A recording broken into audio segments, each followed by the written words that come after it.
And we're back. This is The Guys Next Door, brought to you by Picture Rocks Cooling, Heating, and Plumbing. I'm your host, Ron Arenas, with my co-host, Pastor John McLean. You're a professional.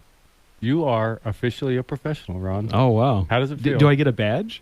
Or something, a hat, Maybe a star on a sticker. I don't know.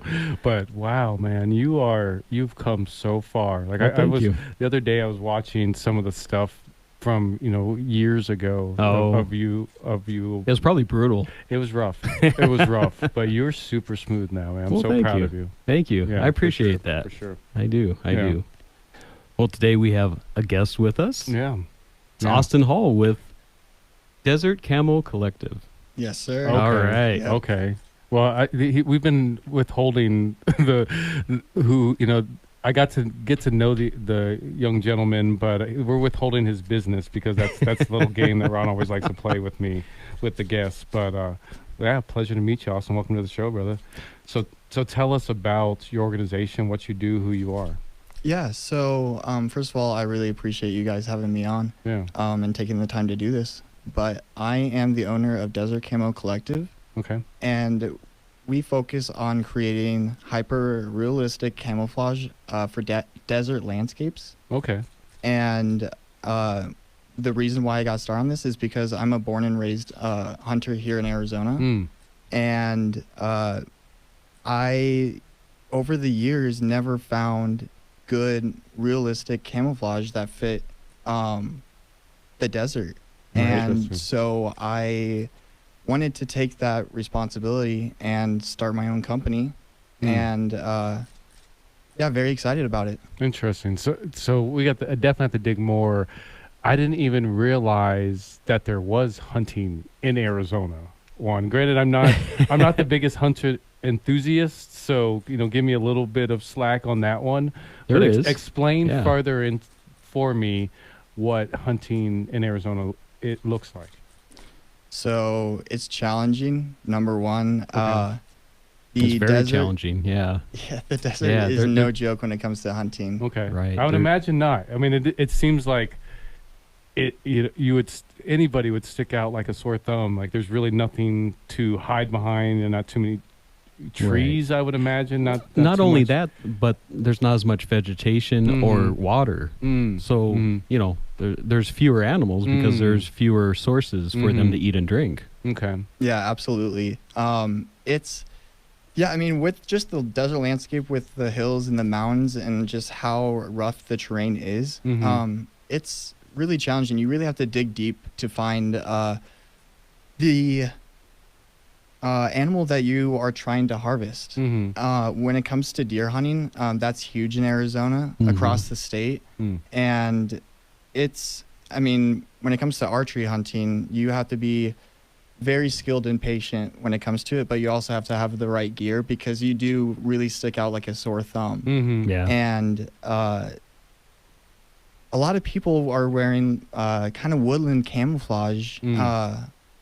in the desert, and Mhm. it's all darker colors and everything. Mhm. And That's just pretty much what you find. yeah, Yeah. it's pretty much what you find. Yeah. There's just, when it comes to vegetation, not a lot to hide behind, like you said. Mhm. And so it's just kind of blending in with what you can.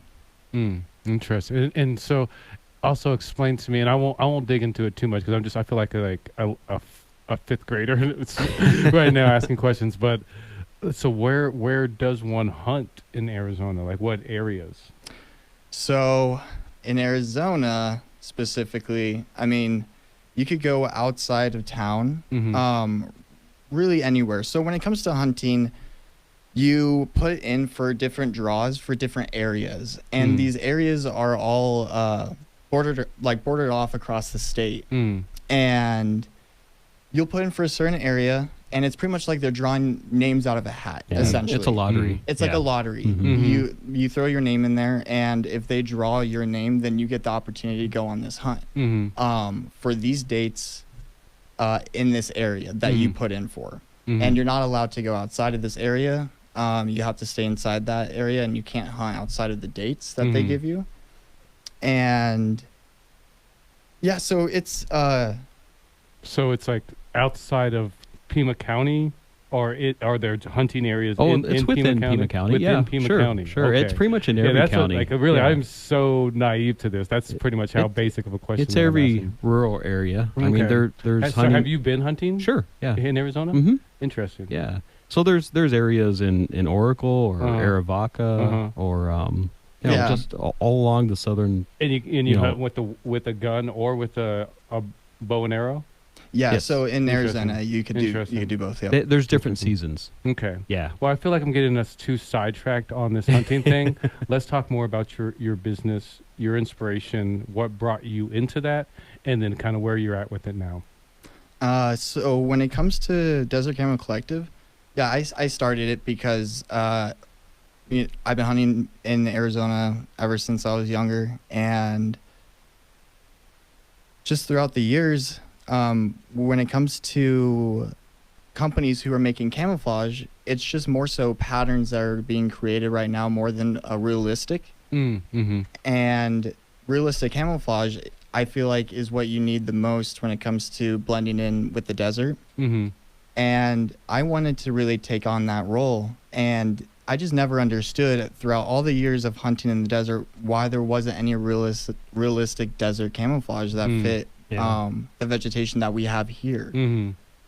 And it never made sense to me why people were in woodland and darker colors or patterns that just don't fit here. Mm-hmm. And being a hunter, a passionate hunter my whole life, I really wanted to take on that challenge of creating my own brand and creating my own designs to fill that role.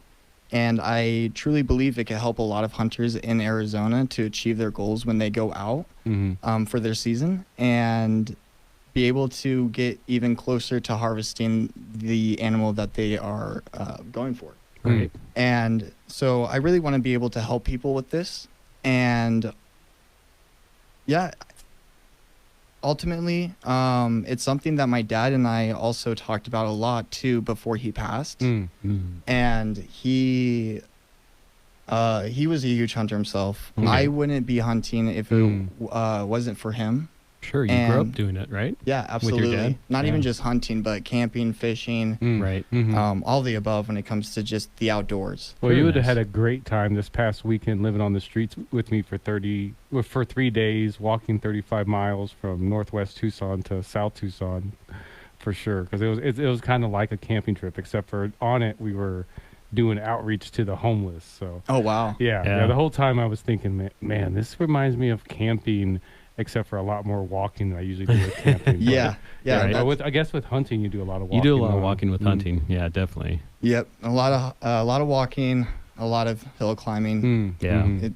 Other parts of the country, you can get onto a tree stand and kind of wait for your deer to come, but That's not in Tucson, or not in southern Arizona. yeah. That was something I was gonna mention earlier. Was a lot of people hunt with tree stands, Yeah. and we can't do that there. So there's not any places to really do We don't that. have the trees. Yeah. Yeah, it's pretty much you are either hiking and you are trying to dig deep in the landscapes, Mhm. and or you are getting high on top of hills and you're glassing all day long Mm-hmm.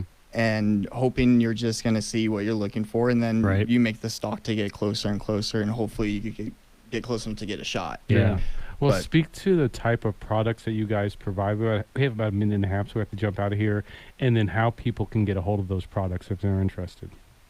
Yeah, so when it comes to the products, right now we have a hoodie and a long sleeve dry fit shirt available on the site. Okay. In our desert design, Mm-hmm. we have one design out that's on the website.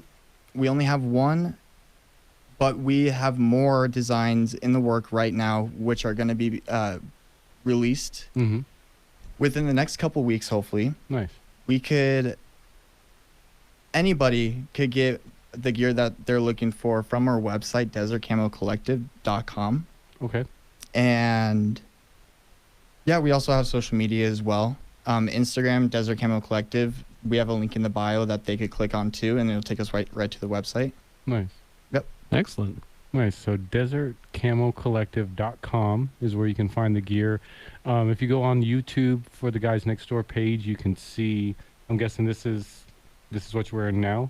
Yes. Yeah. Yep. You can see what the Desert Camo Collective looks like. It looks pretty cool, pretty sleek. I have to say, of all the camo stuff I have, which I was wearing some BDU pants all weekend long, this is pretty neat. It just looks like really good material. I really love the design. It's quality. So I'd highly suggest go to desertcamocollective.com for sure. Thank you for coming on the show with us, brother. Yeah, thank you. Absolutely. Thanks for having me, guys. All right. And we'd like to thank our sponsors, Crest Insurance, Piper Family Painting, Tucson Tamale, Steamy Concepts, Tucson Pack and Ship, Picture Rocks Cooling, Heating and Plumbing, and Duran Coaching. Yeah, and definitely go to commongoodtucson.com to find out more about the Guys Next Door radio show, as well as we said on YouTube, Facebook, Instagram, Tiki-Taki, all the places that you need to find social media. We're there. And then if you go to veteranrescuemission.org, you'll find more about this radio show, as well as what I was talking about and us helping homeless veterans, which is what we do. We'll be right back. All right. Welcome back to the Guys Next Door. That was a good segment. Yeah, that was awesome. Yeah, it's always fun having youth in here. Yeah, you know? It's seeing young leaders come in the studio. Yeah, like, so often doing his own thing. Mhm. That is awesome. And you can tell that like that guy is going to be something special. Yeah. Yeah, and that's cool. Like usually on this show, like we're going to have here next, we have people that have established themselves in Tucson and are the pillars of Tucson. Right. It was nice to see what the next generation of pillars looks like. Yeah, Mhm. exactly. Mhm. And that's a nice segue into Yeah, that's all I have. introducing our next guest. And he's one of my good friends, and he's one of my mentors for many, many years, Pastor Toby Noonan. Hi, everybody. So I like that segue. You had the youthful up-and-coming leaders, Mhm. and on the other side... Yeah, the seasoned leader. The seasoned, yeah. Oh, yeah, The let's go with seasoned. that. The old guy. You can say it, not me. So, Pastor Toby, you've been gone all summer, right? Yeah, we were gone throughout the summer, enjoying a little cooler weather up in Michigan. Going back on home for... back on the farm where I grew up. We've got a little cabin we're building back there. Oh, nice. Yeah, Okay. yeah. And you still have a lot of family there? Yeah, quite a bit actually, and a bunch of them I haven't seen Nice. much in 25 years living Wow. here. Mm. So Well, you're working full-time here, you Yeah, know? yeah. And now you get to enjoy... yeah, it's Some a time off. Oh, it's such a blessing. We enjoy it up there so much. That Right. And so you have an event coming up. yeah, as soon as we got back into town, we tried to hit the ground running. We've got an event coming up next month, November 22nd. Okay. Right? I'm retired. I don't know what day it is. November 22nd. Yeah. And, It's a Friday night. Yeah, this was supposed to be one of our casual events. This is Matthew 25 Missions is our nonprofit. And we basically do 2 events a year now. Okay. And this was supposed to be kind of the low-key casual one, but Oh, yeah?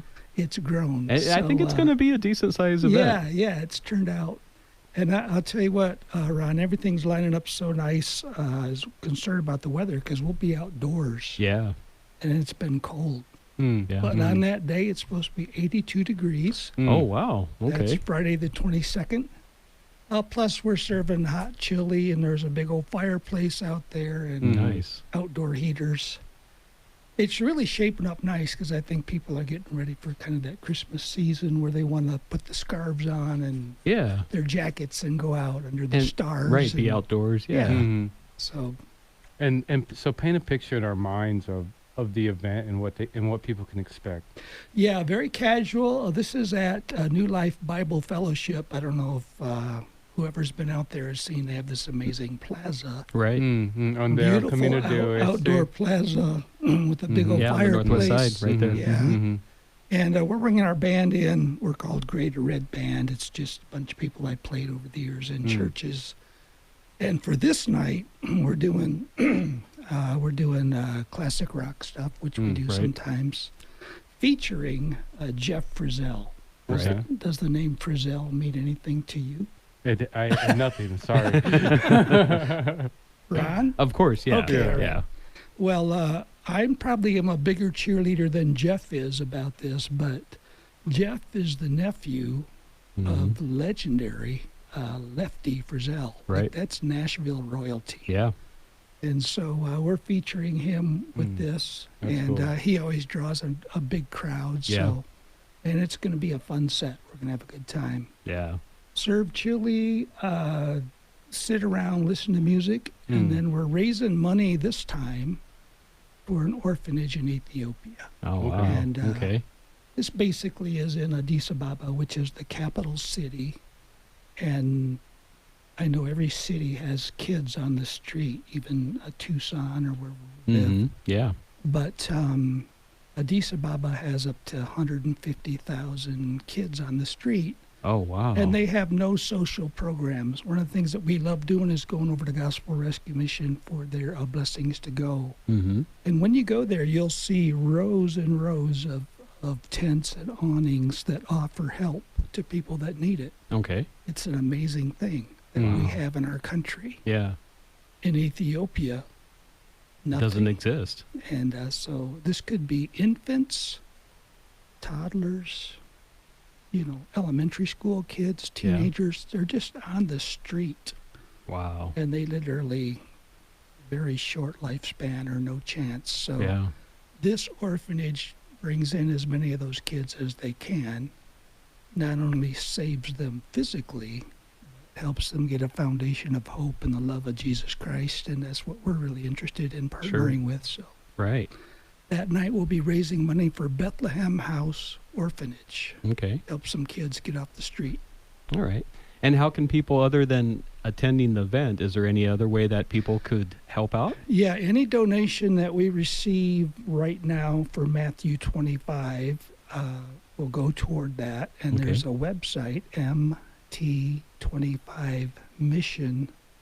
mt25mission.com. Okay. mt25mission.com. Yeah, there's a donate button there, and we have no paid staff, no overhead expenses. Okay. Pretty much everything we receive goes directly to the cause in Ethiopia that we're raising money for. Right. Tax deductible. Oh, okay. Yeah. This sounds like a great event. And it always is when you and Jeff are up there on the stage playing and singing. Well, it's fun. It's kind of self-serving because, I get to kind of set the theme for events. So, of course, it's going to be, I get to play guitar and sing. I mean, Right. That's right. And I've been watching you play guitar and sing for 25 years. With so- my friends. Yeah. And then have a whole bunch of more friends come in and join us. And Right. they're pretty fun nights. But this, I know, I mean, I know just this is out of your heart. This is your passion. I mean, together we've gone down to orphanages in Mexico and worked in years past. Yeah, they're, like Jesus said, the poor will be with us always. Yeah. There's 10,000 things people can do. Right. I encourage listeners, we wake up every day. If we open our eyes, we'll see so much we can do. Right. We just happened to get aligned with this amazing man in Ethiopia, Chilahun Moya. Big heart, amazing. And we partner with him and help a whole bunch of people in Ethiopia. And you're right, that's been on our heart since 2016. Okay. Is that when you started the Matthew Yeah, 25? we went down there at the end of the year, 2016. I came back a couple of months later, decided to have a stroke, and thought maybe things were over. But thank God things have kept rolling, and that passion is continued in my ministry back at Vision Church and now with the nonprofit Matthew 25. Right. And that was, I mean, your recovery was amazing. Yeah, it was. I know it was a lot of hard work and a lot of hardship for you. Out of the blue, and it happens. Stuff happens, right? Yeah. Yeah. Well, tell us more about just like Matthew 25 and some of the successes you guys have seen so far, some of the cool stuff that you've been able to do, and then kind of maybe the big dream moving forward. That's an awesome thing. I love talking about it. I wish I had done a better job, and I'm trying to backtrack of how many houses we built for people that were homeless, how many wells we've dug, schools, churches.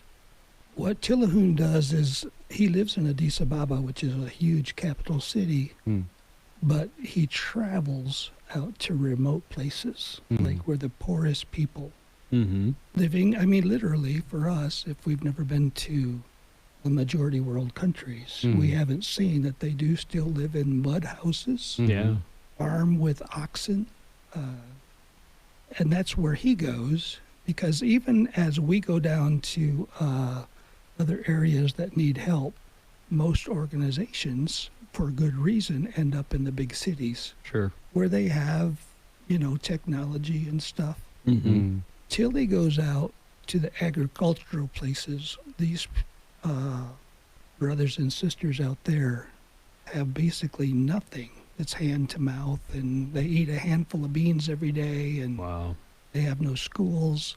And they have no contact with the outside world, basically, Not much right? at all, yeah. So he builds one large community building, which is a church, a school, a community center, and Matthew 25 has been able to raise money to build a bunch of those. Like I said, I wish I'd done a job of, Right. I wish and I should be able to tell people, but just many, many individual houses, schools, buildings, wells. We literally bought 100 head of goats one time. Oh, wow. Yeah, I remember that. And just handed them out to families. Can you tell us real quick, again, when the location, or when the event and the location of the This event? event we're calling Birthday Bash because Jeff Frizzell and I have the same birthday on November. And it's going to be at New Life Bible Fellowship, 4900 West Cortero Farms Road. Okay. So up on the northwest side. Yeah.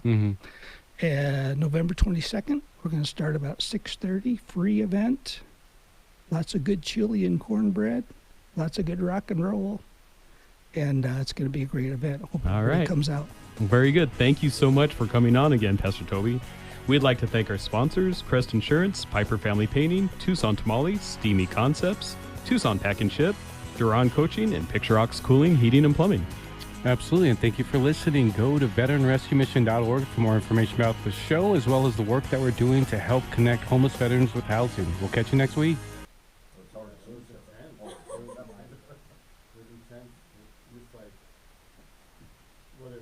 The marching, which is way too much walking, or just camping out was really hard.